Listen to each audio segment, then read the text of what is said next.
Então, a gente vai começar o seguinte. A gente vai começar do começo, olha que legal.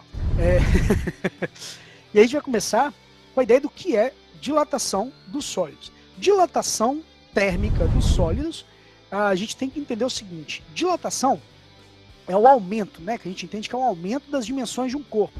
Dimensões a gente entende como sendo o tamanho que ele ocupa, o volume que ele ocupa, o espaço que ele ocupa.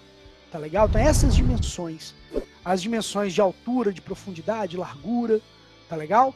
E aí, quando a gente fala então da dilatação térmica dos sólidos, a gente está analisando esse aspecto de dilatação. Não é uma dilatação qualquer, não, é um aumento qualquer, é um aumento causado pela mudança de temperatura. E um corpo muda de temperatura porque está absorvendo calor ou perdendo calor. E aí a gente vai já separar um pouquinho esse tema aí. A gente falou de dilatação térmica dos sólidos. Dilatação, aumento, mas a gente pode ter também contração térmica, que é a diminuição do corpo. Então a gente pode ter o aumento ou a diminuição das suas dimensões. Tá legal? Diminuir ou aumentar suas dimensões. E é sempre por aspectos o quê? De absorver o calor, mudou a temperatura, ou perdeu o calor e mudou a temperatura. Então é devido à mudança de temperatura que acontece a dilatação dos corpos ou a contração dos corpos. Tá legal? E aí eu quero colocar aqui esse desenho para vocês perceberem. Imagina uma situação, se vocês observarem aí, tem um mouse passando na tela aí para vocês poderem observar enquanto eu explico. Se vocês olharem aí, ó, tem um cubozinho aqui que tem uma aresta A, quer dizer, um lado A aqui, ó, que seria o seu comprimento, ok? Aí tem um outro lado aqui, ó, que tá indo dando a ideia de profundidade, né, dele, essa arestazinha aqui. E aí ele tem a ideia de altura, não é isso? Então ele está formando um volume cúbico ali, né, porque é um cubo, né, tá formando um volume. Esse volume, se a gente aquecesse ele, né, fornecesse calor para ele, ele aumentasse a temperatura, no decorrer que aumentasse a temperatura, ele iria aumentar de tamanho. Ele ia aumentar o tamanho dele em suas arestas, em cada uma das arestas, ok? Então ele teria um novo tamanho A, legal? Um novo tamanho A aqui, ó, de comprimento, um novo tamanho de profundidade, um novo tamanho de altura. Ficou claro isso? Todo mundo entendeu? Tá de boa. Uhum. Beleza. Então ele absorve, ó, por conceito clássico ele absorve calor, aumenta a temperatura e aí aumenta de volume, aumenta as suas dimensões. Se ele perde calor, diminui a temperatura e aí diminui de tamanho ou diminui suas dimensões. E aí eu tô falando de um jeito clássico assim, geral. Isso é uma regra geral, mas existem algumas pequenas situações de exceções, tá? Mas é pequena. Então, em regra geral, é isso que acontece. E depois a gente vê as exceções. Tá? Todos os corpos, sem exceção, dilatam volumetricamente. Mas a gente nem sempre vai analisar as dilatações de maneira volumétrica. Tá legal? E aí a gente vai para a ideia de uma dilatação analisada por um outro tipo de aspecto. A gente chama de um aspecto unidimensional. Unidimensional, uni, te lembra um. Então, de uma dimensão. Ok? Então, dilatação linear é a mesma coisa que dilatação unidimensional. Unidimensional significa que a gente vai analisar o seu aumento ou a sua contração térmica em apenas um aspecto, quer dizer, em apenas um tipo de análise. Nesse caso, a gente analisa o comprimento. Imagina uma barra de ferro, e a gente está pegando essa barra de ferro e analisando a forma com que ela está absorvendo calor e aumentando de tamanho. Então, ó, acompanhando o mouse aí meu, essa barra aqui tem um comprimento inicial que a gente chama de LO. LO é o comprimento inicial, tá ok? E aí, ela vai ter o quê? Ela vai ter aqui, ó, o comprimento final, que é quando ela já sofreu aquecimento e aumentou o seu tamanho, ok? Nesse caso, a gente está analisando apenas uma dimensão, o comprimento. Por isso que a gente chama de comprimento linear, tá legal? Dilatação linear, ou o comprimento dele sendo analisado só naquele aspecto do comprimento, em uma só dimensão ou direção, ok? E aí, repare que ele tinha um tamanho inicial e depois o seu tamanho aumenta, um tamanho final. Existe uma variação desse tamanho. A variação desse tamanho aqui é o tanto que ele aumentou. Esse tanto que ele aumentou, que está escrito ali com a letra ΔL. ΔL é o quê? É o aumento linear que ele tem. É o quanto que ele aumentou, o quanto que ele dilatou linearmente, o quanto que ele aumentou de tamanho em termos de comprimento. Legal? E aí, como é que a gente pode medir isso aqui? De dois jeitos. A gente pode, primeiro, vamos olhar o de baixo. A gente pode pegar o comprimento, tanto que ele aumentou, pegar assim, olha, comprimento final, o tamanho que ele tem no final, e subtrair pelo tanto que ele tinha no início. Se eu subtrair o final pelo inicial, eu consigo ter a minha variação de tamanho ou o meu aumento de tamanho, ok? Mas eu também posso obter através de quem? Da multiplicação do comprimento inicial pelo, aí essa letra aí é uma letra que se chama alfa, tá legal? É uma letra grega. A alfa corresponde ao coeficiente de dilatação linear. E eu vou explicar daqui a pouco o que é esse coeficiente, tá? Então, coeficiente de dilatação linear e multiplicado pela variação da temperatura. Legal? E aí, olha, comprimento inicial, coeficiente de dilatação linear e variação de temperatura, ok?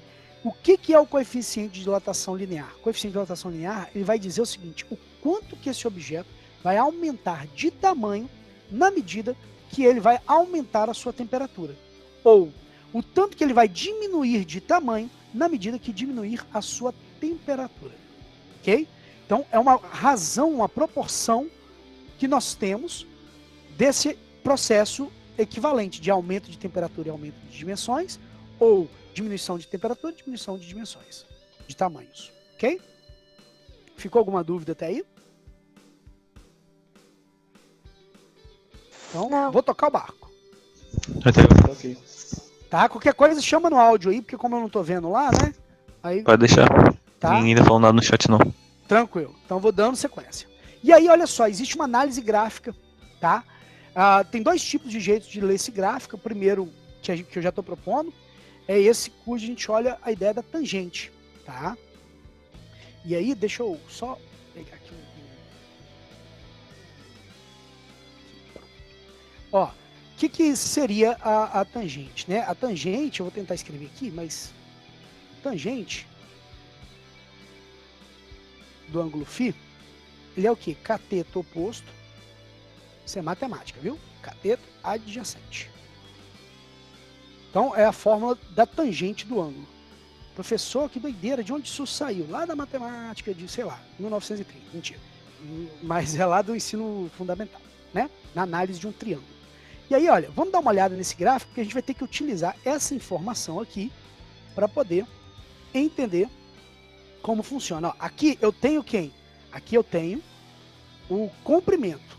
Então, nesse eixo que seria o eixo Y, eu tenho o comprimento medido. E ele, então, começa essa linha aqui, ó, vermelha, com um comprimento inicial, e depois ele tem o que? Um comprimento final, ok? Então, comprimento final menos inicial é a variação do comprimento. Então, esse tamanho aqui, que é exatamente esse tamanho, ok? É a variação do comprimento, ou tanto que ele aumentou de tamanho. Aqui embaixo eu tenho o eixo da temperatura, ó. Dá uma olhada aqui, ó. Temperatura, onde ele tem a temperatura inicial e ele tem uma temperatura final. A variação desse cara aqui é a variação da própria temperatura. Então esse tamanho aqui é a variação da temperatura, ok? Se a gente observar bem, aqui eu tenho o ângulo que eu estava citando, que é o ângulo φ. E aí o que acontece? Φ é o nome da letra, viu, gente? Mas poderia ser X, ângulo Y, sei lá, qualquer letra, é só um símbolo. E aí, olha só, o que diz a fórmula da tangente? A tangente desse ângulo φ vai ser igual a cateto oposto sobre cateto adjacente. Então, ó, aqui eu tenho o ângulo. O cateto oposto a esse ângulo é quem? ΔL. Então, no lugar do cateto oposto, eu coloco quem? ΔL. Aqui no lugar do cateto adjacente, que é a temperatura, a variação de temperatura, ó, no cateto adjacente, eu coloco quem? Temperatura, variação de temperatura. Então, estou dizendo que a tangente desse ângulo, valor de tangente, é numericamente igual, então n igual, numericamente igual, significa, a variação do comprimento dividido pela variação da temperatura. Esse é um dos jeitos da gente descobrir a relação dessas grandezas. É um dos jeitos. E daqui a pouco eu vou especificar onde costuma cair isso aí, tá? E aí é o seguinte, só que o ΔL, vamos dar uma olhada. Quem que é o ΔL? O ΔL pra gente, ele pode ser LO vezes, quer dizer, o comprimento inicial vezes coeficiente de dilatação linear vezes variação da temperatura. Então, eu posso colocar no lugar do ΔL a expressão, a fórmula. E aí, como eu tenho variação de temperatura embaixo e em cima, eu posso cortar ambas. E aí o que sobra? Tangente de φ, numericamente igual ao comprimento inicial vezes o calor, o coeficiente de dilatação linear, ok? Então esse é um dos jeitos. Professor, onde você viu isso já cair? No Enem você já viu, professor? Essa análise aqui não. No Enem não. Já vi uma outra que a gente vai ver em alguns exercícios, que é bem mais simples. Mas essa aí não. Porém, aonde que isso pode aparecer? Quem tem vontade de fazer concursos, inclusive também concursos para marinha, exército, aeronáutica, essa coisa toda, esse cara pode ser que caia sim, que eu já vi acontecer. Tá legal? Então vocês têm que ficar atentos a isso. Ah, eu só estou estudando para o Enem mesmo, professor. Dificilmente vai cair essa análise. Por quê, professor? Porque eu nunca vi. Então eu estou falando dificilmente por quê? Porque a probabilidade é pequena. Mas, professor, e se eu fizer, sei lá, para escola de cadetes, escola de oficiais, escola de não sei... Brother, isso aí tem chance. Então, entenda como isso funciona. E como é que isso funciona? É uma relação matemática que vem dessa formulazinha aqui lá de 1930. Ok? Na verdade, é bem antes de 30. Mas, enfim, só uma zoeira mesmo. Essa é a análise. Mas o principal que a gente tem que observar, o gráfico vai ter de um lado comprimento, do outro variação de temperatura. Logo, a gente consegue trabalhar algumas grandezas. Como, por exemplo, a gente consegue trabalhar resolvendo valores de encontrar, por exemplo, coeficiente de dilatação linear. Tá legal? Vou tentar deixar exercícios resolvidos também com o tempo para vocês poderem ver lá. Tá? Vou seguindo. Aí a gente vai ver um segundo tipo de dilatação. A primeira foi a linear. Agora a gente está vendo dilatação superficial. Superficial vem da palavra superfície. Superfície é uma área, né? Uma área de algo, uma superfície de algo. E aí, quando a gente tem uma superfície, a gente tem uma análise bidimensional, 2 dimensões. Tá? Então, no caso, a gente tem uma análise aqui, ó, bidimensional. Beleza? Ó, imagina uma lâmina de metal, essa lâminazinha, a gente está falando como se fosse uma folha de metal. Essa folha de metal vai ter o quê? Vai ter altura e vai ter largura, não é isso? Então ela tem uma área, ok? Ela tem uma área. Se eu fui lá e aqueci ela mudou de temperatura, aumentou a temperatura, ela vai acontecer o quê? Dilatar. Ela aumenta, aqui seria o pontilhado, o tamanho de A1, ok? O tamanho que ela era antes. Ela mudou para onde? Para esse tamanho aqui da linha preenchida aqui, ó. Então ela aumentou de área, ela aumentou a sua área, aumentou o tanto de área que ela está ocupando. Ela dilatou superficialmente, que a gente fala. E aí, observe que a fórmula é muito parecida. Olha, o aumento superficial, ou o aumento de área, ele é igual a quê? A superfície inicial, vezes o coeficiente de dilatação superficial, antes era linear, agora é superficial, a gente chama, a letra grega chamada beta, ok? E variação de temperatura, delta teta. E aqui também, a gente pode também obter o aumento superficial, como? Subtraindo o final, né, a superfície final, quer dizer, o tamanho que ela tem no final, superfície, menos o inicial. A gente sabe o tanto que ela aumentou superficialmente. Dá uma olhada que essa fórmula, como eu disse, muito parecida com a outra. Muda-se os símbolos, mas o contexto é o mesmo. Dá uma olhadinha. O contexto é o mesmo. Um é L porque é linear. Então, L, LO, tá vendo? Ali é alfa, mas é coeficiente de dilatação linear. E no outro, a gente tem o quê? ΔS igual SO, quer dizer, ó, ΔS, S superfície, SO superfície inicial e beta coeficiente de dilatação também, só que ao invés de linear, é superficial. Tá legal? Então, a construção das formas são idênticas, só mudam as análises, se é superficial, se é linear ou se é volumétrica. Tá? E aí a gente vai para a ideia da volumétrica.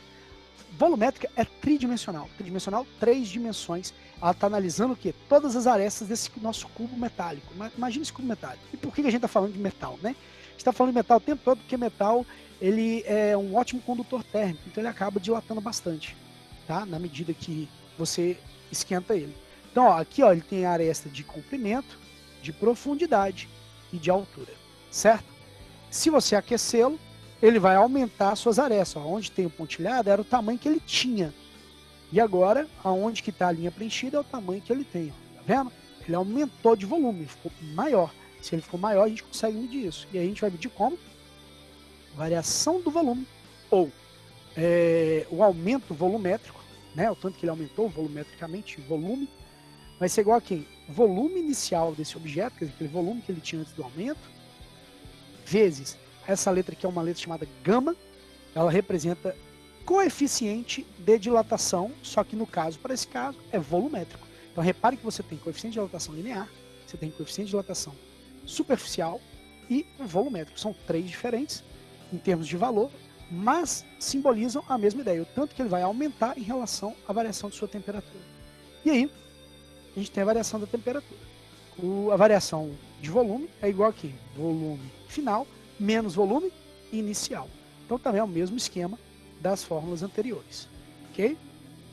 Para fechar, a gente tem então fechar pelo menos essa parte, né? A gente tem uma relação entre os coeficientes, onde alfa, que é aquele alfazinho aqui, ó, aquele bichinho ali, né? Entre alfa, entre o beta e entre o gama. Quer dizer, entre coeficiente de dilatação linear, coeficiente de dilatação superficial e coeficiente de dilatação volumétrico. Beta vale 2 alfa, certo? E o gama vale 3 alfas. Professor, eu tenho que decorar isso? É um pouco sim, mas você não precisa decorar tanto. Alfa não vale uma dimensão, porque é lá no linear. É unidimensional? É. Então, já no superficial é o beta. O beta é 2 dimensões, é bidimensional, então vale 2 alfas. Por isso bi. Então, beta vale 2 alfas. E aí, o volumétrico não são 3 dimensões, tridimensional?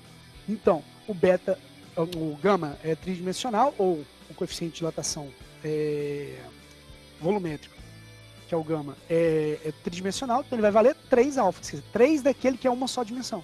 Tá legal? Professor, isso é exatamente esse valor? Não, é muito aproximado, por isso que se usa ele diretamente. Tá legal? E aí a gente vai para a dilatação térmica dos líquidos. Mas antes de ir para a dilatação térmica dos líquidos, a gente tem que acentuar 2 coisas. E primeiro eu vou começar abrindo para perguntas. Vocês têm alguma pergunta sobre a dilatação dos sólidos? Alguma pergunta? Alguma dúvida?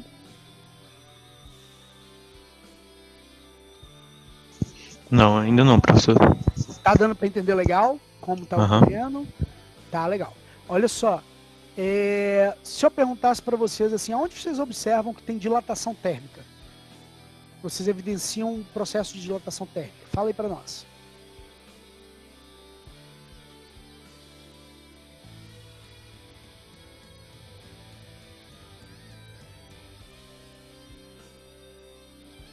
Hello, people.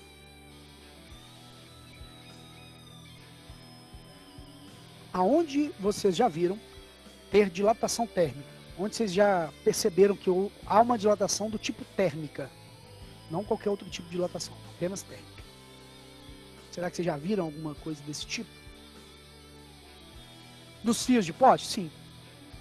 E, Ronald, ainda te digo mais. Quem mora na roça não tem aquelas transmissões de fios distantes, assim, um da outra e tal. Os caras, eles têm que pensar muito bem, né?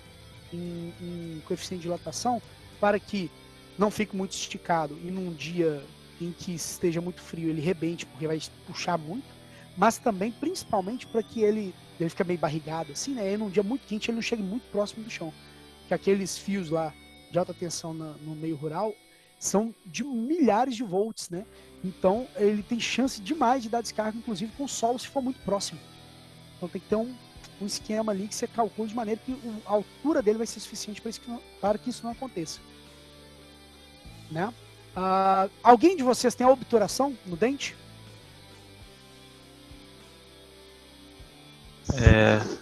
Aquela de massinha? Isso. Quando você Sim, vai no sim. dentista, ele vai lá, passa a Eu broca. tenho. Sim, Tem? sim. Tenho. Então, aquela massinha que ele passa, né? O coeficiente de dilatação da massinha tem que ser igual ao do dente. Se ele for maior do que o do dente, ele acaba dilatando mais do que o dente, quebra o dente. Entendeu? Da mesma forma, ele não pode ser também menor, porque se for menor, na medida que dilatar, o dente vai dilatar mais do que a obturação. E aí vai abrir um espaço para entrar sujeira e acabar causando canal. Então, o coeficiente de dilatação dessa massinha que é usada, dessa resina que é usada no dente, na obturação, tem que ser de mesma proporção em termos de coeficiente de dilatação do material, igual ao do dente. Porque senão dá zebra, entendeu? Mas, professor, tipo, tem Sim. casos que dá furinho e tal. No caso da massinha, Uhum. é porque fez a dilatação térmica errado? Seria Então, isso? A ideia é o seguinte, ó, se a massinha for correta sendo utilizada, é do mesmo coeficiente de dilatação do dente, então não dá problema nisso. O que pode acontecer é dela trincar. Já aconteceu? Às vezes sair, né? Já aconteceu algumas vezes comigo, professor. Né? Irritante isso. Então, quando isso acontece, aí vem a treta. Porque quando isso acontece, ele pode ter, em algum momento, sofrido um choque térmico.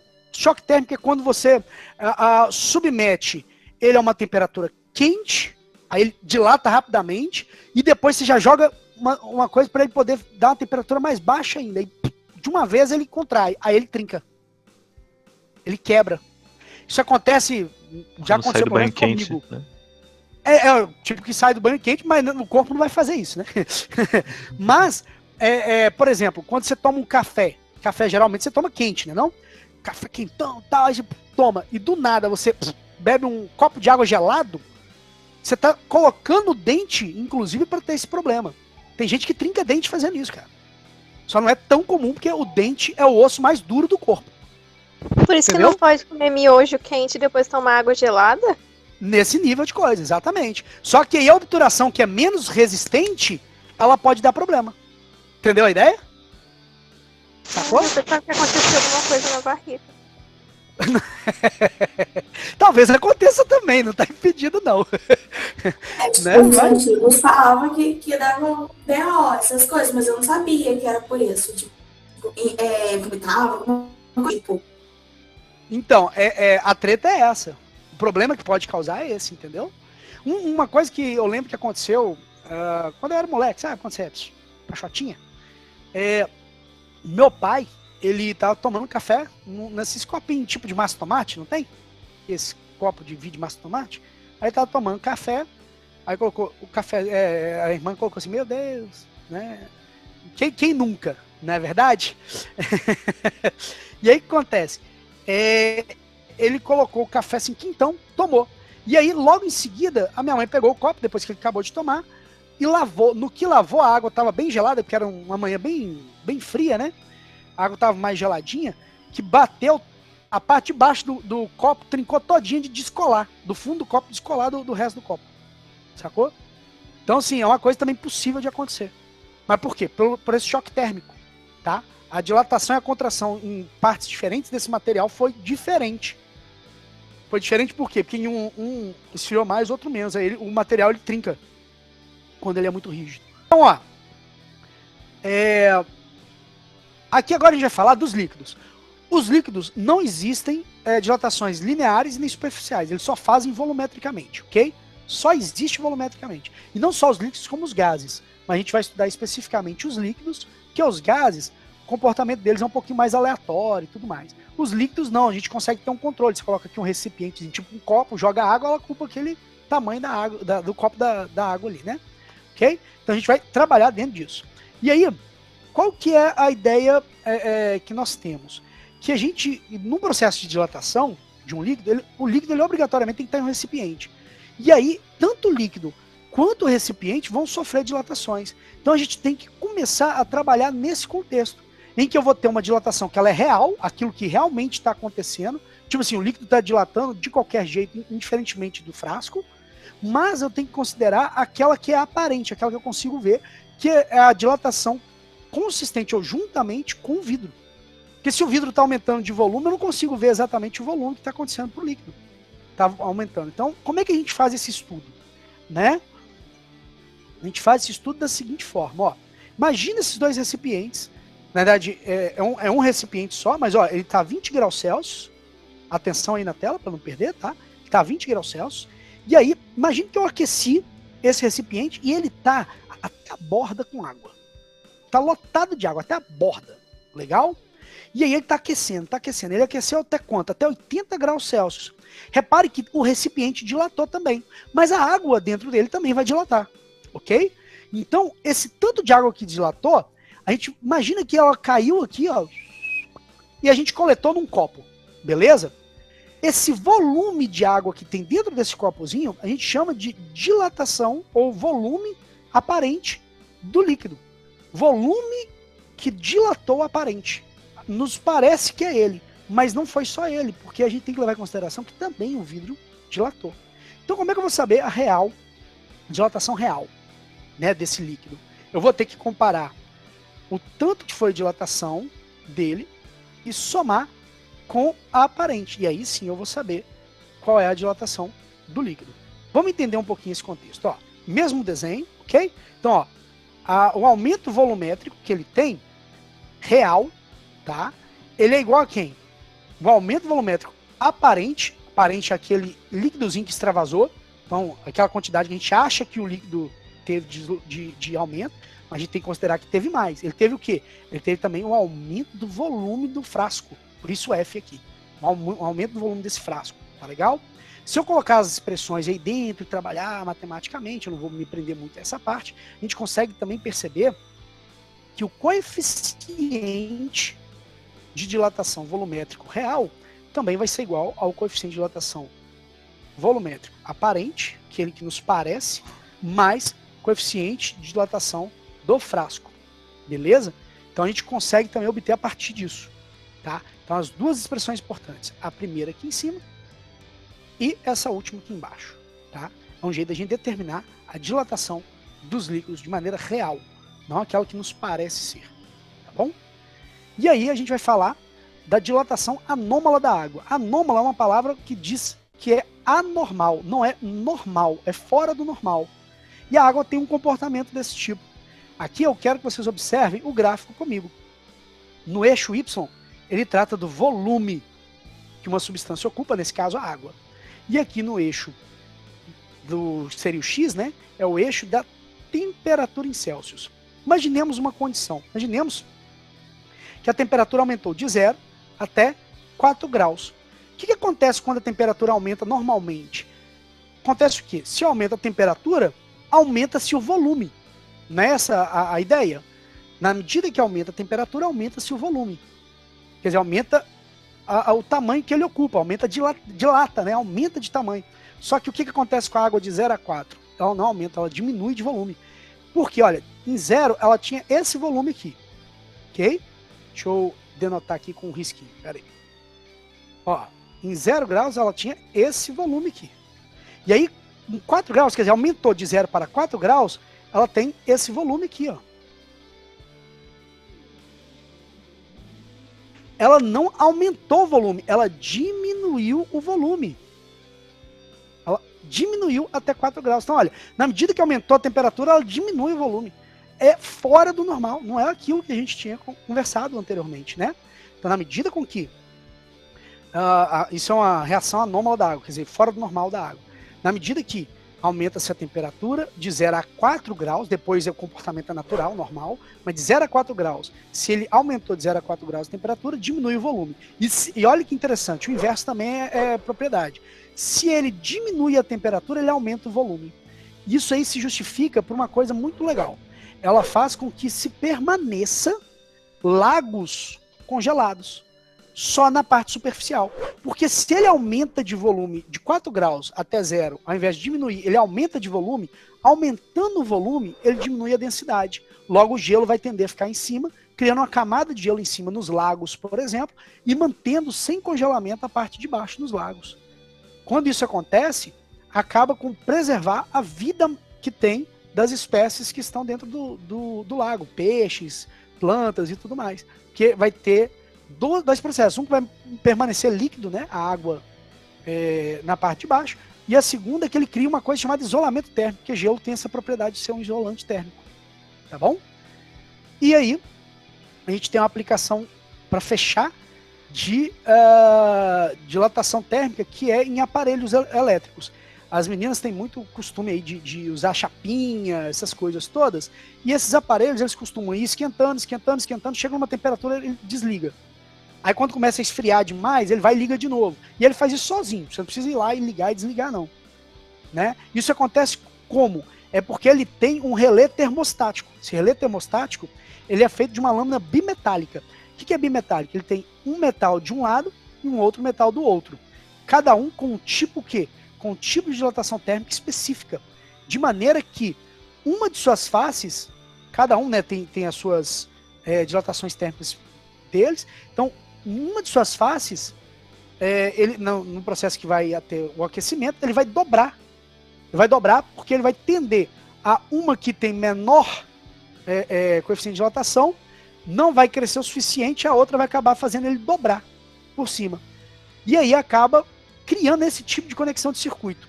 Aqui é de um esquema de alarme de incêndio, mas também serve para poder entender como funciona aspectos da chapinha ou do ferro de passar roupa. E, incrivelmente isso cai muito no Enem. Tá?